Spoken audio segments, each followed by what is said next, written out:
Power committee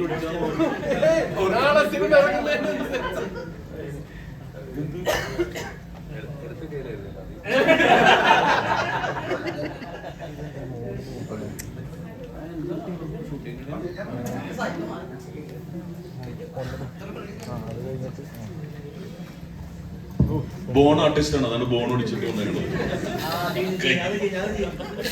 biryani കുഴി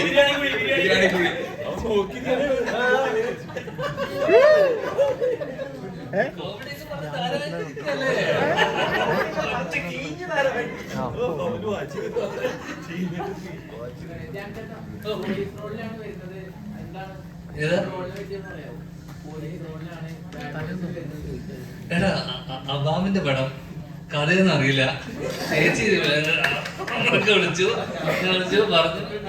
ഞാനിവിടെ ഭയങ്കര തള്ളൊക്കെ തള്ളിട്ടിരിക്കണേ. ഞാൻ കഥ കേട്ട് ത്രില്ലടിച്ചിട്ടാണ് പറഞ്ഞതൊക്കെ. ആ പൊളിക്കല്ലേ പ്ലീസ്. ഒന്നും അറിയില്ല. ഷീൽ ചേച്ചിന്റെ ബ്രഞ്ചിന്റെ പടം പോവുക ചെയ്യാൻ വരിക, അത്രേ ഉള്ളൂ. 4 ദിവസം അഭിനയിച്ചു. ഫുൾ പടത്തിൽ സെക്കൻഡ് ഹാഫ് ഉണ്ടെന്ന് പറഞ്ഞിട്ട്. അപ്പൊ മനസ്സിലല്ലേ പറഞ്ഞല്ലോ, ഒരു ദിവസം എത്ര മിനിറ്റ് ഫുട്ടേജ് ഷൂട്ട് ചെയ്ത് വേണം. ഞങ്ങളിവിടെ ഇത്രയും നേരം പ്രസ് മീറ്റ് നടത്തിയല്ലേ, ശരിക്കും പറഞ്ഞു കഴിഞ്ഞാൽ ധ്യാന്റെ ഒരു പ്രസ് മീറ്റിന്റെ ആ ഒരു വൈബ് ഇവിടെ ഉണ്ടായിരുന്നു.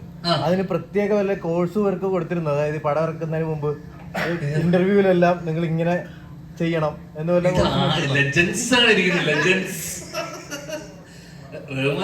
കാണുന്ന വരുന്നല്ല സെറ്റില്. പിന്നെ താഴോട്ട് ഇറക്കി ആദ്യം ICC CBSE ആയിരുന്നു. താഴോട്ട് അങ്ങനെ അടിച്ചില്ലേ ഇവിടെ. ഒന്ന് ഫ്ലോ മൂടായി കഴിഞ്ഞാൽ തുടങ്ങിക്കോളും.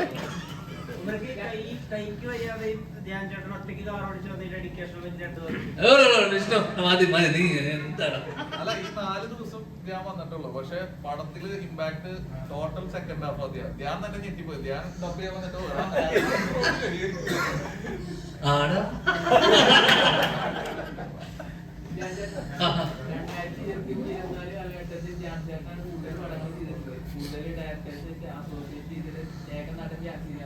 അതെ ബംഗാളിയെ പോലെ പണിയെടുപ്പിച്ചു. സത്യം, അതൊന്നും എന്ത് വ്യത്യാസം.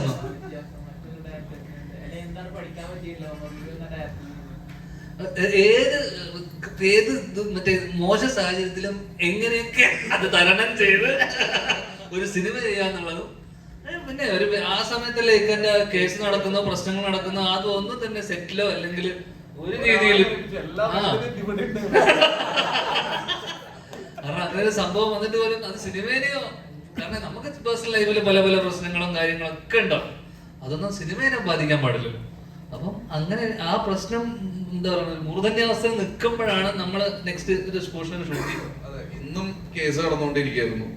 അപ്പോൾ ഞങ്ങളെ എന്താ പറയാ സെറ്റില്, പക്ഷെ നമുക്ക് എന്നെ വിശ്വസിച്ചിട്ടാണ് ഇവരെല്ലാവരും ഡേറ്റ് വന്നിട്ടുള്ളതും പ്രൊഡ്യൂസർ പൈസ ഇറക്കിയിട്ടുള്ളതും.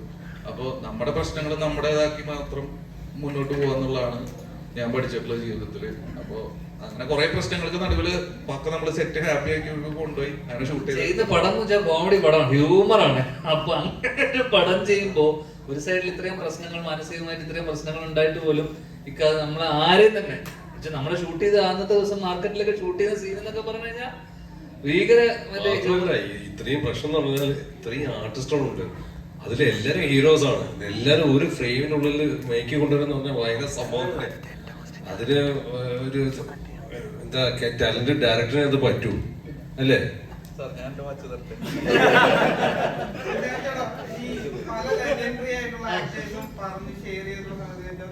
കൂടെ വർക്ക് ചെയ്യുന്ന ഒരു കോമ്പിനേഷൻ സീൻസിലൊക്കെ കൂടെ വർക്ക് ചെയ്യുന്ന ആക്ടേഴ്സ് എത്രത്തോളം ഭംഗിയായിട്ട് അഭിനയിക്കും, അതോടൊപ്പം നമ്മുടെ പെർഫോമൻസും അപ്ലിഫ്റ്റ് ചെയ്യും എന്ന തരത്തിലേക്ക് പറഞ്ഞു. ഇപ്പൊ ഇപ്പൊ റഹ്മാൻ സാറാണെങ്കിലും ഭാവൻ ചേട്ടനൊക്കെ ആണെങ്കിലും വേറൊരു ടെറൈനിൽ നിൽക്കുന്ന ആക്ടേഴ്സ് ആണ്.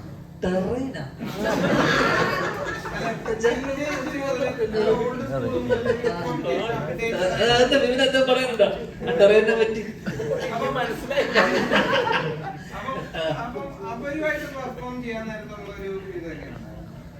എടാ പക്ഷേ എന്റെ ഒരു എക്സ്പീരിയൻസ് കഴിഞ്ഞ കുറച്ച് കാലയളവിലുള്ള എന്റെ എക്സ്പീരിയൻസ് റഹ്മാനിക്കൊക്കെ ഇല്ലല്ലോ. അല്ല അങ്ങനെയല്ല ഞാൻ പറഞ്ഞ നമ്മള് ഓപ്പോസിറ്റ് ഇവരോടെ നിൽക്കുന്നത് നമ്മളൊരു ഭാഗ്യമായിട്ടാണ് നമ്മൾ കാണുന്നത് തീർച്ചയായിട്ടും. കാരണം നമ്മൾ ചെറുപ്പത്തിലൊക്കെ കണ്ട് എന്താ പറയുക നമ്മുടെ മനസ്സിലൊക്കെ തങ്ങി നിന്ന ഒരു മുഖമാണ് റഹ്മാനിക്കട്. ഇന്നത്തെ മറ്റേ എന്താ പറയുക റൊമാൻറ്റിക് ഹീറോ ആണല്ലോ. അപ്പൊ ഇക്കേന്റെ ഓപ്പോസിറ്റ് നമ്മൾ നിൽക്കുന്ന സമയം നമ്മൾ നന്നാക്കണം, അല്ലെങ്കിൽ നമ്മളത് നന്നായി ചെയ്യണം, നമ്മൾ കാരണം ആ സീൻ കൊളാവാൻ പാടില്ല എന്നുള്ള ടെൻഷനായിരുന്നു. ഫസ്റ്റ് എനിക്ക് തോന്നുന്നു എനിക്ക് ഭവൻ ചേട്ടനോട് കോമ്പിനേഷൻ ഇല്ല, എനിക്ക് ഇക്കയുടെ കൂടെയും ഇക്കന്റെ ഗ്യാങ് ബാഡ് ബോയ്സിന്റെ കൂടെയാണ് എന്റെ കോമ്പിനേഷൻ മൊത്തം. അപ്പം ബാക്കി വിപിനും മാത്സിനൊക്കെ നമുക്ക് നമ്മുടെ സമപ്രായക്കാരാണ്, സെന്തിലായിക്കോട്ടെ. ഇക്കന്റെ കൂടെ അതല്ല. അപ്പൊ നമ്മൾ തെറ്റിക്കരുത്, നമ്മളത് കറക്റ്റായിട്ട് കൊണ്ടുപോകണം. പക്ഷെ ഭാഗ്യത്തിന് അന്ന് ഞാൻ വന്ന ദിവസം ഇക്ക കുറെ തവണ തെറ്റിച്ചു, ഒരു വാക്കിൽ ഉടക്കിപ്പോയി. കുന്നംകുളം ഇക്കൊക്കെ ഒരു വാക്ക് ആ പേരൊക്കെ കിട്ടിയില്ല കറക്റ്റ്. അല്ല ഏതോ ഒരു കുന്നംകുളത്തിന് പകരം എന്തോ ഇക്ക അവിടെ ഉടക്കി കുന്നമംഗലോ. അപ്പൊ എനിക്കൊരു ധൈര്യം വന്നു. അപ്പൊ നമുക്ക് സ്വാഭാവികമായിട്ടും ഇത്തരം നമ്മള് ഇതുപോലെ ലെജൻസിന്റെ കൂടെ വർക്ക് ചെയ്യുമ്പോൾ നമുക്ക് കിട്ടുന്ന ഒരു എനർജി വേറെ തന്നെയാണ്. അപ്പൊ നമ്മള് എന്താ പറയണ്ട ആ സീൻ എത്രത്തോളം നമ്മള് കാരണം എന്താ പറയണ്ട മോശമാകാൻ പാടില്ല.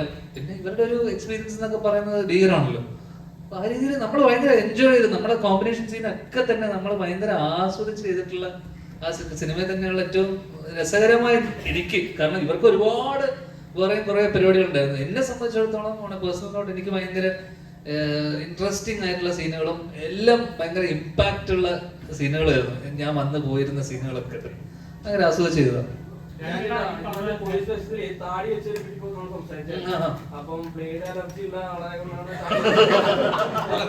ഞാൻ രക്ഷി ഷെട്ടി ഫാനാണ്, ആ റെഫറൻസ് വെച്ചിട്ട് ചെയ്തതാണ്.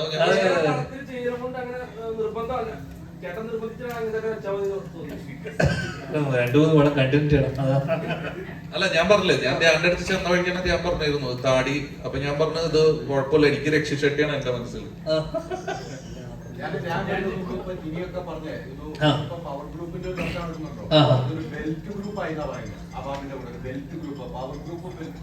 ചേച്ചിയാ ശരിക്കും പവർ ഗ്രൂപ്പ്.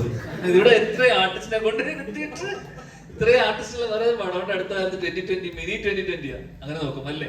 ഇനി ഇവിടെ വരാത്ത ഒരുപാട് പേരുണ്ട്. അജു, സൈജു ഏട്ടൻ, രമേശ് ഏട്ടൻ. അപ്പൊ ഇതൊരു 2020 എനിക്കൊന്ന് ബാബുരാൻ ചേട്ടൻ ഇത് ആ 2020 ശേഷമുള്ള അതർ 2020 ആണ്. അപ്പൊ ഇതിനേക്കാളും വലിയ ഗ്രൂപ്പ് ഒന്നും പറയില്ല എന്നെ സംബന്ധിച്ച്. എന്നോട് ചോദിച്ചാൽ ഇതാണ് ഏറ്റവും വലിയ പവർ ഗ്രൂപ്പ്.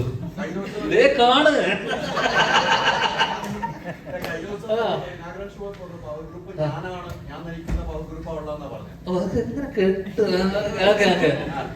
ഞാൻ പറഞ്ഞത് അങ്ങനെയല്ല. ഞാൻ പറഞ്ഞതെന്ന് വെച്ച് കഴിഞ്ഞാൽ ഇപ്പൊ കഴിഞ്ഞ കുറച്ച് വർഷം ഏറ്റവും കൂടുതൽ സിനിമ ചെയ്യുന്ന എണ്ണം നോക്കുമ്പോ ഏറ്റവും കൂടുതൽ സിനിമ ചെയ്ത ഞാനാണ്. അങ്ങനെ നോക്കുമ്പോ ഇപ്പം ബാബുവേട്ടനെ പറ്റി, കാരണം ബാബുവേട്ടനെ പറ്റിയൊക്കെ കുറെ ഇത് വന്നല്ലോ. അപ്പൊ എന്ന് വെച്ചാൽ ഇവർ അവസരം ഇല്ലാതാക്കുന്നു എന്ന് പറയുന്നുണ്ടല്ലോ. അപ്പൊ ബാബുവേട്ടനൊക്കെ എന്റെ അറിവില് ഞാൻ വല്ലപ്പോഴും ബാബുവേട്ടനെ വിളിച്ചിട്ട് ബാബുവേട്ട നമ്മളൊരു പടമുണ്ട്, പരിപാടി ഉണ്ടെന്നുണ്ട് ബാബുവേട്ടൻ ഞാൻ വിളിച്ചിട്ട് നമ്മുടെ സിനിമകളിലൊക്കെ ഭാഗമാക്കാറുണ്ട്. അപ്പൊ അവരൊക്കെ എങ്ങനെയാണ് മറ്റുള്ളവരുടെ അവസരം ഇല്ലാതാക്കുന്നത് എനിക്ക് മനസ്സിലായിട്ടില്ല. എന്നുവെച്ചാൽ പവർ ഗ്രൂപ്പിന്റെ ആക്ടിവിറ്റീസ് എന്താണെന്ന് ഇതുവരെ എനിക്ക് മനസ്സിലായിട്ടില്ല. അപ്പൊ ഇങ്ങനെ ഒരു പവർ ഗ്രൂപ്പ് ഉണ്ടെന്ന് റിപ്പോർട്ടിൽ പറയുന്നു. പക്ഷെ എന്തൊക്കെയാണ് ഇവർ ചെയ്യുന്നത്? അവസരം ഇല്ലാതാക്കലായിരിക്കുമല്ലോ പ്രധാനമായി ചെയ്യുന്നത്. അപ്പൊ ഞാൻ നോക്കിയപ്പോ ഏറ്റവും കൂടുതൽ സിനിമ ചെയ്യുന്ന ഞാനാ. അപ്പൊ ഞാനായിരിക്കണമല്ലോ.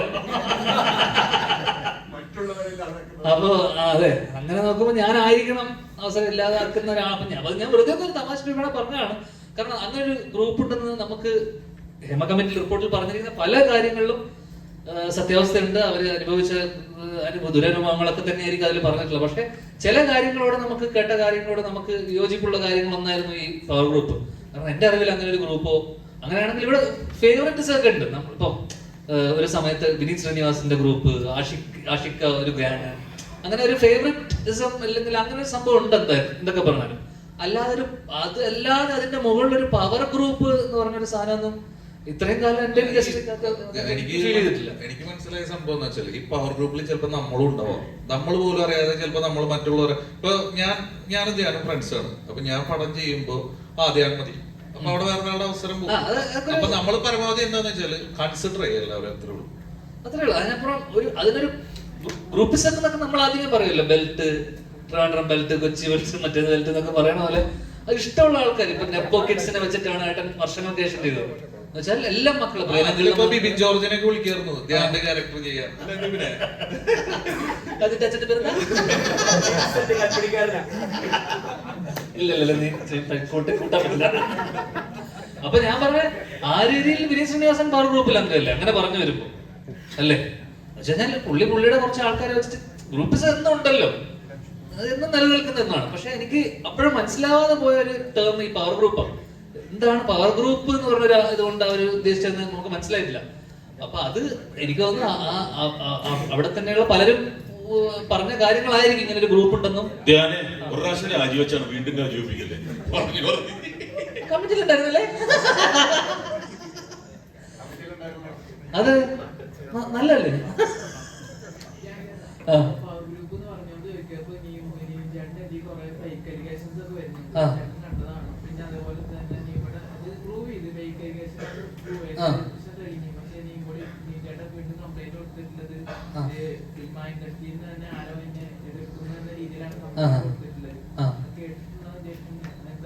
കേട്ടു. അല്ല, ആദ്യം കംപ്ലൈന്റ് കൊടുക്കേണ്ടത് മാനനഷ്ടത്തിന് ആ സ്ത്രീക്കെതിരെയാണ് കംപ്ലൈന്റ് കൊടുക്കേണ്ടത്. കാരണം അത്രയും ഇങ്ങനൊരു നിൽക്കുന്ന ഒരാളെ പറ്റി ഇങ്ങനൊരു അലിഗേഷൻ പറയുന്നത്, അവര് പറഞ്ഞത് തുടക്കം മുതലേ പരസ്പര വിരുദ്ധമായിട്ടുള്ള കാര്യമാണല്ലോ അവര് പറഞ്ഞത്. അതിനകത്ത് യാതൊരു അടിസ്ഥാനമില്ലെന്ന് അത് കേൾക്കുന്ന ഏതൊരാൾക്കും മനസ്സിലാവുന്ന കാര്യങ്ങളൊക്കെ തന്നെയുള്ളൂ. അപ്പൊ പിന്നെ അതിന് ഇതായിട്ട് അനുബന്ധിച്ചായിട്ട് വന്നിട്ട് ആ ഡേറ്റിൽ നമ്മുടെ അവിടെ വർഷങ്ങൾക്ക് ശേഷം സിനിമയിലായിരുന്നു നിവിൻ ആ സമയത്ത് 14-15 തീയതികൾ. അപ്പം അതില് ഒരു കാരണം ഇപ്പൊ എന്താ സംഭവം എന്ന് വെച്ച് കഴിഞ്ഞാൽ ശരിക്കും ഇതുമായിട്ട് ബന്ധപ്പെട്ട് ശരിക്കും മോശം അനുഭവം ഉണ്ടായിട്ടുള്ള സ്ത്രീകളെ ഒക്കെ വരുമ്പോ ഇവരെ പോലത്തെ ആൾക്കാർ, ഫേക്ക് ആയിട്ടുള്ള ആൾക്കാർക്ക് ഒരു നമ്മൾ ഏത് വിശ്വസിക്കണം, ഏതാണ് ശരി ഏതാണ് തെറ്റെന്ന് പറയുന്ന പോലെ ഇപ്പൊ കുറെ എല്ലാവരും ശരിയാണെന്ന് പറയാൻ പറ്റില്ലല്ലോ. അപ്പം അങ്ങനെ ഒരു കൺഫ്യൂഷൻ വരും ആൾക്കാർക്കും എല്ലാവർക്കും. കാരണം ഇന്ന് ഏതെങ്കിലും ഒരു കുട്ടി ഇങ്ങനെ ഒരു അനുഭവം ഉണ്ടായെന്ന് പറഞ്ഞാൽ ഉടനെ കേസ് എടുക്കേണ്ട ഒരു സാഹചര്യമുണ്ട്. കാരണം ആര് പറഞ്ഞാലും നെക്സ്റ്റ് സെക്കൻഡ് പ്രതിയാക്കുകയാണ്. അപ്പം അതോടൊപ്പം തന്നെ ഇതിനൊക്കെ കൃത്യമായി തെളിവില്ലെങ്കിൽ ഇതൊന്നും നിലനിൽക്കില്ല. അപ്പം ഇതിനോടൊപ്പം തന്നെ സോളിഡ് ആയിട്ടുള്ള എവിഡൻസും ഉണ്ടാവണം ഇതൊക്കെ പ്രൂവ് ചെയ്യാൻ പറ്റും. അപ്പം അത് എനിക്ക് തോന്നുന്നു നിവിന്റെ എനിക്ക് തോന്നുന്നു അത് അങ്ങനെ തള്ളിപ്പോയി. കൃത്യമായിട്ട് ആൾക്കാർക്കും കേൾക്കുന്നവർക്കും എനിക്ക് തോന്നുന്നു പോലീസുകാർക്കൊക്കെ മനസ്സിലായിട്ടുണ്ടാവണം ഇതിനോട്. വീണ്ടും മലയാള സിനിമയിലേക്ക് കൊണ്ടുവന്നിരിക്കുകയാണ്. എങ്ങനെ ഉണ്ടായിരുന്നു റഹ്മാൻഖാനെ? മൊത്തത്തിൽ നേരത്തെ പറഞ്ഞെങ്കിലും ഈ സിനിമയിൽ അഭിനയ സമയത്തും നിങ്ങൾ വെറുതെ ഇരിക്കുന്ന സമയത്ത് റഹ്മാനൊക്കെയായിട്ടുള്ള ഒരു കോമ്പോ എങ്ങനെയായിരുന്നു? അതിനപ്പുറം എന്ന് വെച്ചാൽ ഇത്രയും റഹ്മാനൊക്കെ ഇത്രയും ബ്രേക്ക് എടുത്താണോ എനിക്ക് ചോദിക്കണം. ഇത്രയും ഗ്യാപ്പ് എടുത്തതാണോ മലയാള സിനിമ, അല്ലെങ്കിൽ ആണല്ലേ മനഃപൂർവ്വം എടുത്ത ഗ്യാപ്പാണല്ലേ? കാരണം ഇക്ക ഹ്യൂമർ ചെയ്യുന്നത് എനിക്ക് തോന്നുന്നു കുറച്ച് കാലത്തിന് ശേഷം ഹ്യൂമർ ചെയ്യുന്നത്. അപ്പൊ എനിക്ക് തോന്നുന്നു ഇക്ക ഹ്യൂമർ ചെയ്യുന്നത് കാണാൻ, അല്ലെങ്കിൽ അത് കാണാൻ വേറൊരു അഴകുണ്ടായിരുന്നു അല്ലെ? അതിന്റെ ഒരു സാധനം ഇതിനകത്ത് കാണും എന്തായാലും ഡെഫിനറ്റ് ആയിട്ടും. പിന്നെ ഏറ്റവും നമ്മൾ ഇതാക്കുന്നത് എന്ന് വെച്ച് കഴിഞ്ഞാൽ ഇപ്പൊ ട്രെയിലർ കണ്ട ആൾക്കാരൊക്കെ പറയുന്ന വെച്ചാൽ മമ്മൂക്കയാണ്. അപ്പോ ഏജന്റ് റിവേഴ്സ് ഗിയർ എന്നൊക്കെ പറഞ്ഞ പോലെ നമുക്ക് എടുത്തു പറയാവുന്ന ഇത്രയും സുന്ദരനായ നായകൻ എന്താ പറയണ്ടേ മമ്മൂക്കയ്ക്ക് ശേഷം, അല്ലെങ്കിൽ മമ്മൂക്കയോടൊപ്പം തന്നെ നമ്മൾ സ്ക്രീനിൽ കണ്ടപ്പോൾ എനിക്ക് പല സീക്വൻസിലും ട്രെയിലറൊക്കെ കണ്ടപ്പോൾ മമ്മൂക്കനെ ഓർമ്മ വന്നു. അല്ലെ മമ്മൂക്കനെ സ്ക്രീനിൽ കാണുന്ന പോലെ ഒരു പ്രസൻസും അല്ലെങ്കിൽ ഇമ്പാക്ട് നമുക്ക് പല ട്രെയിലറിന്റെ പല മൊമെന്റിൽ. കാരണം ഞാൻ ഉള്ള സീനുകളിലൊക്കെ അല്ലാതെ ബാക്കിയുള്ള സാധനങ്ങളൊക്കെ കണ്ടപ്പോൾ ശരിക്കും മമ്മൂക്കനെ സ്ക്രീനിൽ കാണുന്ന ഒരു ഫീൽ ഉണ്ടായിരുന്നു. സ്വന്തം പടങ്ങളെ കുറിച്ച് ഓവർ ഷൂട്ട് പ്രഷറിലുള്ള പോലെ പറയുന്ന ഒരു ആക്ടറാണ്. ബാഡ് ബോയ്സിനെ കുറിച്ച് ഉള്ള പോലെ പ്രഷർ ഇല്ല ഞാൻ 4-5 ദിവസമേ ഉള്ളൂ ഞാൻ. പിന്നെ ഫെസ്റ്റിവൽ വരുന്ന സമയത്ത് സ്വാഭാവികമായിട്ടും ക്ലാഷ് ഉണ്ട്. നമ്മള് കഴിഞ്ഞ വിഷു നമ്മൾ തൂക്കിയില്ല, അതുകൊണ്ട് ഈ ഓണം നമ്മൾ തൂക്കില്ലല്ലോ, അത് വിട്ടു. എല്ലാ തവണ നമ്മൾ വിട്ടുകൊടുക്കില്ല. കാരണം കഴിഞ്ഞ തവണ പരിപാടി നമ്മള് കുറച്ച് നാടകവും നമ്മള് കുറച്ച് ഇമോഷണൽ സൈഡ് ആയിരുന്നു. പക്ഷെ ഇത്തവണ നമ്മൾ അതല്ല, ഇത്തവണ നമ്മള് കട്ട കമേഴ്ഷ്യൽ ഇതാണ്. അതിന്റെ കൂടെ നാടകം ത്രില്ലറൊന്നും വരണ്ട, അതൊക്കെ സൈഡായി പോടും കുറച്ച് 3 ദിവസം കഴിയും. എനിക്ക് അല്ല, പക്ഷെ അപ്പോഴും ഒരു കാര്യമുള്ള വെച്ചാൽ കൂടെയുള്ള പടങ്ങള് ഒന്ന് അടുത്ത സുഹൃത്ത് അലിസ്റ്റൻ സ്റ്റീഫന്റെ പടം ആ വീക്കെൻഡിന്റെ അടുത്ത പടത്തിൽ ഞാനാണ് നായകൻ. അതുകൊണ്ട് തന്നെ എല്ലാവരും നമ്മുടെ സിനിമ മാത്രമല്ല ARM, കിഷ്കിന്ധാകാന്ഡം, അതോടൊപ്പം തന്നെ കൊണ്ടൽ, ഗാങ്സ് ഓഫ് സുകുമാരക്കുറുപ്പ്, മാധവന്റെ ഫസ്റ്റ് പടം, ഡെബ്യൂ പടം. അതുകൊണ്ട് എടുത്ത് പറയണം, നിങ്ങളൊക്കെ പറയണം. അതിന് സുരേഷ് അങ്കിളുടെ മകന്റെ ഫസ്റ്റ് പടമാണ് കുമ്മാട്ടിക്കളി. ഇത്രയും സിനിമകളുണ്ട്. അപ്പം ഡെഫിനറ്റ്ലി ഫെസ്റ്റിവൽ ആകുമ്പോൾ എല്ലാ സിനിമകൾക്കും സ്പേസ് ഉണ്ട്, എല്ലാ സിനിമകൾക്കും അതിൻ്റെതായിട്ടുള്ള സിഗ്നിഫിക്കൻസ് ഉണ്ട്. കാരണം നമ്മളൊക്കെ ഒരു കാലത്ത് ഒരു സിനിമ കഴിഞ്ഞാൽ ഓണത്തിനൊക്കെ ഒരു സിനിമ കഴിഞ്ഞാൽ അടുത്ത സിനിമയ്ക്ക് പോയി 2-3 സിനിമകൾ കണ്ടിരുന്ന സമയമുണ്ട്. അപ്പം അതേപോലെ ഒരു ഈ ഹേമ പ്രശ്നങ്ങളൊക്കെ ഒന്ന് തണുത്ത് നിൽപ്പുണ്ട്. അപ്പൊ അത് കഴിഞ്ഞിട്ട് നല്ലൊരു ഓണക്കാലം അത് സിനിമയ്ക്ക് എല്ലാ രീതിയിലും ഗുണം ചെയ്യട്ടെ എന്ന് ആശംസിക്കുന്നു. എല്ലാ സിനിമകളും ഓടട്ടെ എന്ന് ആശംസിക്കുന്നു. ട്രെയിലറിൽ പറയുന്നുണ്ട് ഇവരെക്കാളും വലിയൊരു ബാഡ് ബോയ് ആണ് ഞാൻ. അപ്പൊ ആ ഒരു ബാഡ് ബോയ് ക്യാരക്ടർ പിടിക്കാൻ എത്രത്തോളം? ഞാൻ ക്യാരക്ടർ പിടിക്കാറില്ല, അറിയില്ല. ഞാൻ തലേദിവസം വന്ന് വേറെ പടത്തിൽ നിന്നിട്ട് അങ്ങനെ വന്നിട്ട് അടുത്ത പടം ചെയ്ത് പോകുന്ന ആളല്ലേ. അവർക്ക് പറയുന്ന സാധനം ചെയ്യുക പോവുക എന്നല്ലാതെ നമ്മള് പിന്നെ സാരം കണ്ടായിരുന്നു അവിടെ. അവൻ കൃത്യമായിട്ട് അവൻ എഴുതി വെച്ച എന്താണെന്നുള്ളത് അവൻ കൃത്യമായിട്ട് കാണിച്ചു പറഞ്ഞു തരുമായിരുന്നു. നമുക്ക് എളുപ്പമായിരുന്നു. അതുകൊണ്ട്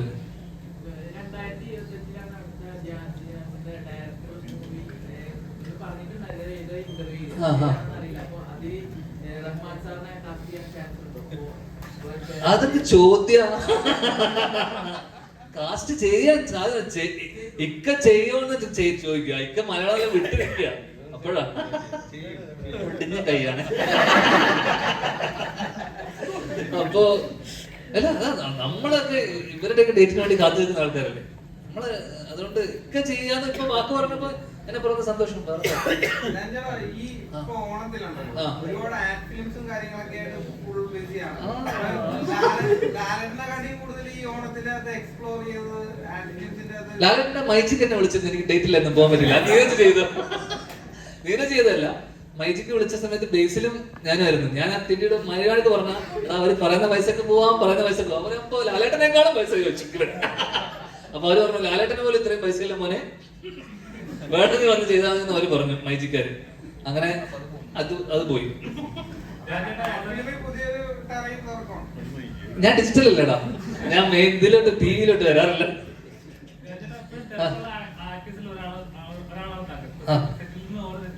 പ്ലസ് പരസ്യം ഇനോഗ്രേഷൻ കട്ട് ചെയ്ത് കണ്ടിട്ടില്ല. ഇങ്ങനെ കട്ട് ചെയ്ത് വേദന ഉണ്ട്. അതെ അതെ അതെ അതെ അതെ.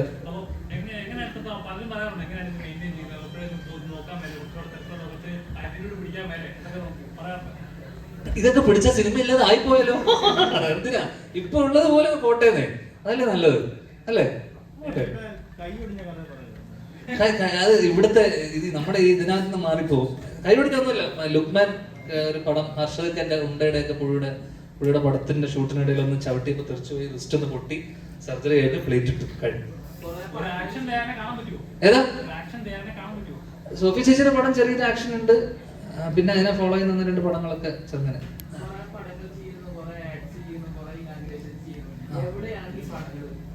ഏതാ പൈസയാ? ഇൻകം ടാക്സിലാണോ ഞാൻ? എടാ അതൊന്നും പറയാൻ പറ്റില്ല ഇപ്പൊ. എന്തിനാ ഇപ്പൊ അതൊക്കെ അറിഞ്ഞിട്ട് ഇപ്പൊ ഇതൊക്കെ ഞാൻ ഇവിടെ വന്ന് പറയണോ? പണ്ണൊക്കെ കയ്യിൽ വെച്ചാൽ മതി.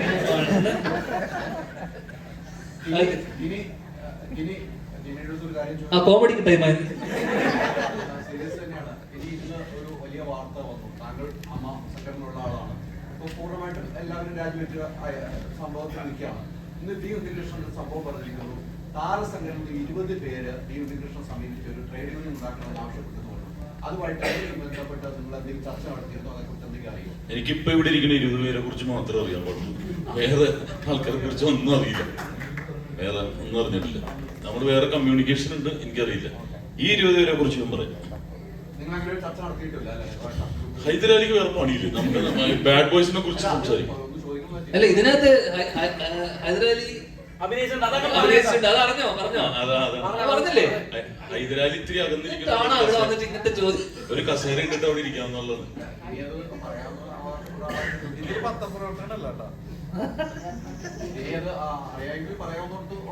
ഞങ്ങൾ തമ്മിൽ അഡോക് കമ്മിറ്റി ഉണ്ട്, പക്ഷെ അവര് തമ്മിൽ ആരും അറിഞ്ഞിട്ടില്ല. ഇപ്പൊ ഞാൻ സഞ്ചരിക്കുന്നത് ഈ ഗ്രൂപ്പിന്റെ കൂടെയാണ് 20 ദിവസമായിട്ട്. അപ്പൊ അതുകൊണ്ട് ഈ 20 പേരെ കുറിച്ചാണ് എനിക്കറിയാവുന്നത്. കൃത്യമായിട്ട് എല്ലാ കാര്യവും അറിയാം. ബാലയുടെ തന്നെ എല്ലാ സീക്രട്ടും എനിക്കറിയാം, ബാല ഉൾപ്പെടെയുള്ളത്. പുറത്ത് വന്ന ഷൂട്ട് ചെയ്തിട്ട്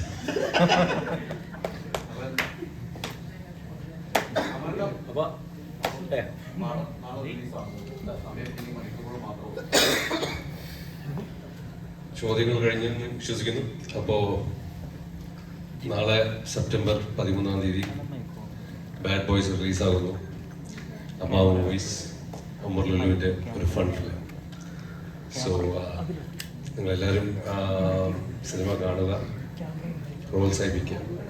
താങ്ക് യു വെരി മച്ച്.